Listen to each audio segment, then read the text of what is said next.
খবরটা কি জানতেন? রশিদ খানের ব্যাপারে টাফ হলো নবান্ন। রশিদ খান বলতে কোন রশিদ খান? 1993 সাল, সেই 1993 সালের 16ই মার্চ বউবাজারে, লালবাজারের অদূরে 500 মিটারের মধ্যে লালবাজারে সেই রশিদ খানের ডেরায় বোমা বিস্ফোরণে একসঙ্গে 69 জন মানুষ মারা গিয়েছিলেন 1993 সাল, যখন জ্যোতিবাবুর শাসনে। তারপর জলগড়ায় অনেক দূর বিরোধীরা আন্দোলনে নামেন, রশিদ খান গ্রেফতার হন এবং সেই রশিদ খান জেল খাটছেন এখনও। আপনারা এই মুহূর্তে স্ক্রিনে দেখছেন সেই ছবি। রশিদ খান 1993 সাল 16ই মার্চ বোমা বিস্ফোরণে, বোমা তার স্টক হতো, বোমা তৈরি হতো লালবাজারের 500 মিটারের অদূরে। সেই সময় রাজনৈতিক জল অনেক দূর খোলা হয়েছিল, কিন্তু শেষ পর্যন্ত রশিদ খান জেলবন্দি হন, শাস্তি হন এবং তিনি 33 বছর ধরে জেল খাটছেন। এবং সেই জেল খাটার পর শেষ পর্যন্ত তাঁর তরফে আইনজীবীরা দিল্লির নির্দিষ্ট একটি আদালতে, যেখানে টাডা মামলা চলে, সেখানে দিল্লির সেই আদালতে গিয়ে জামিনের আবেদন করেন। তার কারণ 33 বছর একজন মানুষ যখন জেলবন্দি হয়ে রয়েছেন, জেলকে যেহেতু সংশোধনাগার বলা হয়, স্বাভাবিকভাবে সেইখানে দাঁড়িয়ে 33 বছরে জেলের ভেতরে তার পারফরমেন্সটা যাতে বিবেচিত হয়। এবং তিনি যখন বিভিন্ন সময় বেরিয়েছিলেন জেল থেকে নির্দিষ্ট ধারায়, তখনও পর্যন্ত তার আচরণ সঠিক ছিল। জেলের ভেতরে যখন তিনি বসবাস করেছেন, কাজকর্ম করেছেন, তখনও পর্যন্ত তাঁর আচরণ সেখানে ঠিক ছিল।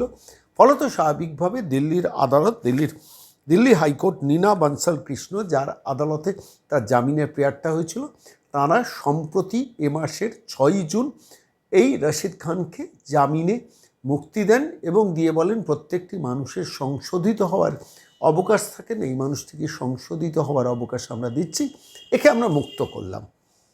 ইতিমধ্যে 4 মে আপনারা জানেন সরকার পরিবর্তন হয়েছেন।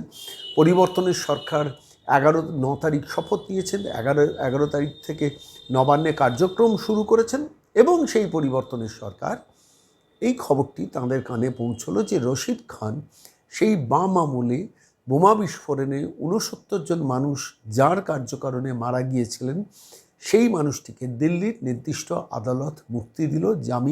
জামিন নয়, তাকে মুক্তি দিয়ে দিল, জেলের ভেতরে তার আচরণ ঠিক ছিল বলে এবং তাকে সংশোধিত হওয়ার সুযোগ দিয়েছিল বলে। ঠিক এই প্রেক্ষিতে দাঁড়িয়ে, এই পরিস্থিতিতে দাঁড়িয়ে শেষ পর্যন্ত নবান্ন সিদ্ধান্ত নিল সমস্ত খবরটা পাওয়ার পর যে ইমিডিয়েটলি তার জামিনের বিরোধিতা করা হবে এবং সেই জামিনের বিরোধিতার জন্য সুপ্রিম কোর্টে জাস্টিস সূর্যকান্তর বেঞ্চে শেষ পর্যন্ত মুভ করলো নবান্ন এবং একই সঙ্গে কেন্দ্রীয় সরকার। তারা সেখানে যুক্তি উপস্থাপন করলেন, সেটা হলো যে রশিদ খানের মুক্তির বিরুদ্ধেই রাজ্যের সেন্টেন্স রিভিউস যে সেল আছে, সেন্টেন্স রিভিউ সেল রশিদ খানকে মুক্তি দিতে চাননি। এর আগেও তার জামিনের প্রেয়ার হয়েছিল।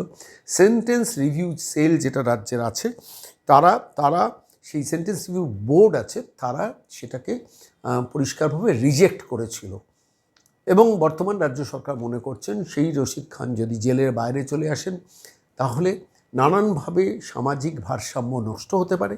সুতরাং তিনি যাতে জেলে থাকেন, তার জন্য নবান্ন পরিষ্কার অবস্থান নিল এবং সঠিক অবস্থানই নিয়েছেন।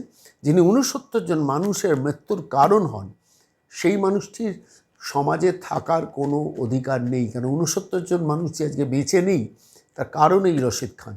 সেই রশিদ খান যদি জেলের বাইরে আসেন, নির্দিষ্ট কতগুলো ক্রাইটেরিয়া ফুলফিল করেছেন বলে, তাহলে একটা ভুল মেসেজ যাবে মনে করছে নবান্ন।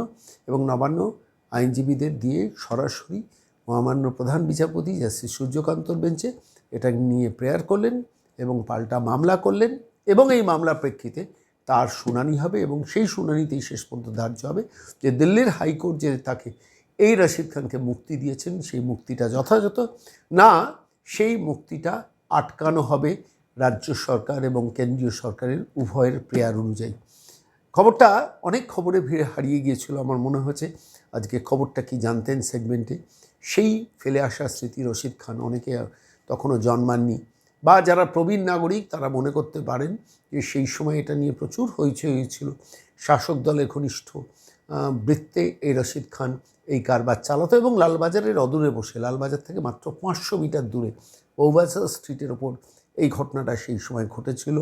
এবং সেই ঘটনার প্রেক্ষিতে বাংলার রাজনীতি আলোড়িত হয়েছিল। শেষ পর্যন্ত রশিদ খান জেলে যাওয়ার পর আমরা সবাই স্মৃতি থেকে সরিয়ে দিয়েছি এই নামটা, কিন্তু সেই নামটাই আবার ফিরে এলো পরিবর্তনের সরকার আসার পর।